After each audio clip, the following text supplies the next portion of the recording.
اور اس کے علاوہ ایک دو لائنیں آپ یہاں سے بھی لکھ لیں. تعارف ہے نا, تعارف میں تو آپ نے مکمل باتیں لکھنی ہوتی ہیں. ٹھیک ہے, قرآن مجید کی اکثر تلاوت کیا کرتے تھے. جب آپ کا بھائی فوت ہوا تو آپ بڑے رنجیدہ ہوئے تھے, اور آپ کی عمر مبارک کتنی تھی, آپ نے کتنے سال کی عمر میں وفات پائی, یہ سارا کچھ آپ نے یہاں سے لکھنا ہے.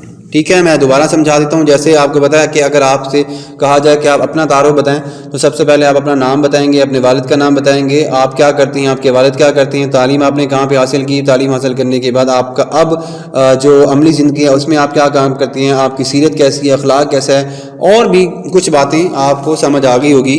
ایک انسان کا جو تعارف ہوتا ہے وہ یہ ہوتا ہے. تو یہ تھی آج کی سبق کی مشق, جو کہ آج کے سبق میں ہم نے یہ حل کی.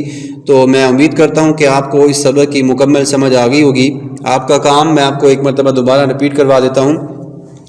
سب سے پہلے آپ نے سلطان صلاح الدین ایوبی رحمۃ اللہ علیہ کے بارے میں ایک مکمل, جامع, مختصر لیکن پر اثر ایک مضمون لکھنا ہے.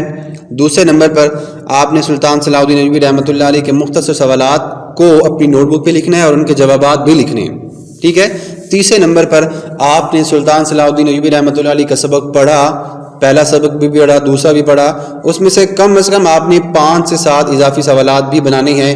یہ آپ کا آج کا کام بھی ہے, اور اس دونوں اسباق کی مکمل جو آپ کو کام دیا گیا وہ بھی ہے. تو اگر آپ کو سمجھ نہیں آئی کام کیا ہے تو آپ پوچھ لیجئے گا.